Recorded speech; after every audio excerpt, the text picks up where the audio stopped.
Hi friends, எல்லாருமே எப்படி இருக்கீங்க? நாங்கள் ரொம்ப நல்லா இருக்கோம். ரொம்ப நாளாக நீங்கள் கேட்டுட்டு இருந்த ஒரு ரெசிபி தான் இது, பிரியாணி. நான் நிறைய வீடியோவில் வந்து ஷேர் பண்ணியிருக்கேன். சண்டேனா மோஸ்ட்டாக வந்து ஹஸ்பண்ட் தான் குக் பண்ணுவார். அது நான்வெஜ்ஜில் வந்து பிரியாணி செய்கிறதா இருந்தால் அவர் தான். மற்றபடி வந்து குழம்புலாம் வைக்கிற மாதிரி இருந்தால் மட்டும்தான் நான் குக் பண்ணுவேன். அப்படின்னும் போது நிறைய பேர் வந்து பாசிட்டிவாக நீங்கள் ரொம்ப லக்கி அப்படின்லாம் வர கமெண்ட் பண்ணியிருந்தீங்க. அவங்க எல்லாருக்குமே ரொம்ப ரொம்ப தேங்க்ஸ். என்னுடைய ஃப்ரெண்ட்ஸ் சர்க்கிள்லேயுமே வந்து நிறைய பேர் சொன்ன விஷயம் வந்து, ரெசிபி ஒரு நாள் உன்னுடைய ஹஸ்பண்டை குக் பண்ண சொல்லி வீடியோ போடு அப்படின்னு சொல்லியிருந்தாங்க. நான் அவர்கிட்ட கேட்கும்போது அவர் வந்து தாராளமாக செஞ்சிடலாம் அப்படின்னு சொன்னார். நாங்கள் காலையில் மார்னிங்கே சீக்கிரமாக போயிட்டு வந்து மட்டன் எடுத்துகிட்டு வந்துட்டோம். இன்றைக்கி ஒரு 1/2 kg மட்டன் தான் எடுத்துருக்கோம். ஸோ பிரியாணிக்கு அது போதும் அப்படின்றனால மட்டன் எப்பயுமே வந்து நாங்கள் வந்து ஒரு 2 விசில் விட்டுருவோம். மட்டன் நல்லா வாஷ் பண்ணிவிட்டு மஞ்சத்தூள் உப்பு போட்டு வாஷ் பண்ணிவிட்டு ஒரு இருக்கும். அரிசி ஊற வச்சுட்டு நெக்ஸ்ட் வந்து குக் பண்ண ஸ்டார்ட் பண்ணியாச்சு. நாங்கள் வந்து பெரிய குக்கர், இதுவே வந்து 5 டம்ளர் அரிசிக்கு வந்து கரெக்டாக இருக்கும். குக்கரில் வந்து பிரியாணிக்கு தேவையான அளவுக்கு ஆயில் விட்டுட்டு பிரியாணி ஸ்பைசஸ் எல்லாமே ஆட் பண்ணிட்டோம். பிரியாணி இலை, சோம்பு, பட்டை, லவங்கம் எல்லாமே ஆட் பண்ணி விட்டுட்டு நல்லா வணங்கினதுக்கப்புறம் ஒரு 5 பச்சை மிளகாய் ஆட் பண்ணியாச்சு. நாங்கள் இன்றைக்கி 5 டம்ளர் வந்து அரிசி எடுத்ததுனால நல்லா பெரிய சைஸ் பெரிய வெங்காயமே வந்து 5 ஸ்லைஸாக கட் பண்ணி நம்ம அதில் ஆட் பண்ணி விட்டு வணக்கி விட்டோம் அப்படின்னா அது பொன்னிறமாக ஆனதுக்கப்புறம் நம்ம வந்து இஞ்சி பூண்டு பேஸ்ட் வந்து ஆட் பண்ணிக்கலாம்.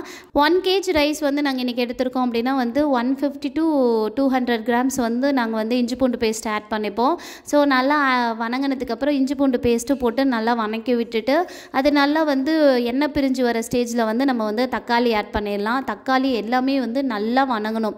எல்லாத்துலேயுமே வந்து வணங்கும் போது வந்து எண்ணெய் பிரிஞ்சு வர ஸ்டேஜில் தான் நம்ம நெக்ஸ்ட் பொருள் வந்து ஆட் பண்ணணும். அப்படின்னு வந்து பிரியாணி வந்து டேஸ்ட் வந்து அந்த அளவுக்கு உதிரி உதிரியாக டேஸ்ட்டை வந்து என்ஹான்ஸ் பண்ணியும் கொடுக்கும். தக்காளி நல்லா வணங்கினதுக்கப்புறம் நம்ம வந்து புதினா கொத்தமல்லி ஒரு கைப்பிடி அளவுக்கு ஆட் பண்ணிக்கலாம்.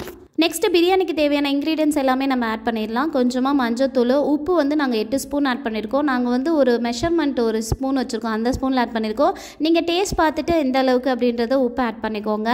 கொஞ்சமாக மஞ்சத்தூள் ஆட் பண்ணியிருக்கேன். நெக்ஸ்ட் வந்து 2 ஸ்பூன் அளவுக்கு மிளகாத்தூள், 3 ஸ்பூன் அளவுக்கு வந்து பிரியாணி மசாலா ஆட் பண்ணியிருக்கோம். கொஞ்சமாக வெண்ணெய், ஆல்ரெடி நம்ம வந்து பிரியாணியில் போடுறதுக்காக எடுத்து வச்சிருந்த கொழுப்பு எல்லாமே ஆட் பண்ணி நல்லா வணக்கி விட்டதுக்கப்புறம் நம்ம வேக வச்ச மட்டனை வந்து அதில் போட்டு நல்லா மசாலாவில் டிப் ஆகிற மாதிரி ஒரு 5 to 10 மினிட்ஸ் வந்து குக் பண்ணோம் அப்படின்னா வந்து நல்லா பிரியாணி ஸ்மெல் வந்து வீட்டுக்கே தூக்கி அடிக்க ஆரம்பிக்கும். நாங்கள் இப்போ சொல்கிறது எல்லாமே வந்து 1 kg பிரியாணிக்கான மெஷர்மெண்ட்டு தான் சொல்லியிருக்கோம். நெக்ஸ்ட் வந்து 10 டம்ளர் வந்து தண்ணி ஆட் பண்ணணும். ஏன்னா 5 டம்ளர் அரிசி போட்டதுனால மட்டன் வேக வச்ச தண்ணியை வந்து கீழே ஊற்றாமல் அதையுமே நம்ம வந்து இதில் ஆட் பண்ணி விட்டுடலாம். 10 டம்ளர் ஆட் பண்ணதுக்கப்புறம் நல்லா வந்து கொதிச்சு வரும் 10 மினிட்ஸில். அதுக்கப்புறமேல் வந்து நம்ம வந்து அரிசி போட்டுடலாம். அரிசி போட்டுட்டு நம்ம வந்து ஒரு 1/2 லெமன் வந்து நல்லா புரிஞ்சு விட்டோம் அப்படின்னா வந்து சாப்பாடு இன்னும் வந்து உதிரி உதிரியாக வர்றதுக்கு வந்து லெமன் வந்து ஹெல்ப் பண்ணும்.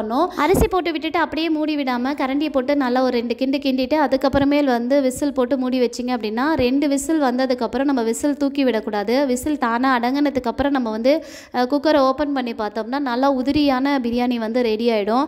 நீங்கள் இந்த விஷயத்தை அக்செப்ட் பண்ணிக்கிறீங்களா என்னன்றது தெரியல. வீட்டில் இருக்க ஹஸ்பண்ட்ஸ் குக் பண்ணாங்கன்னா அந்த அளவுக்கு டேஸ்ட் வந்து அட்டகாசமாக இருக்கும்.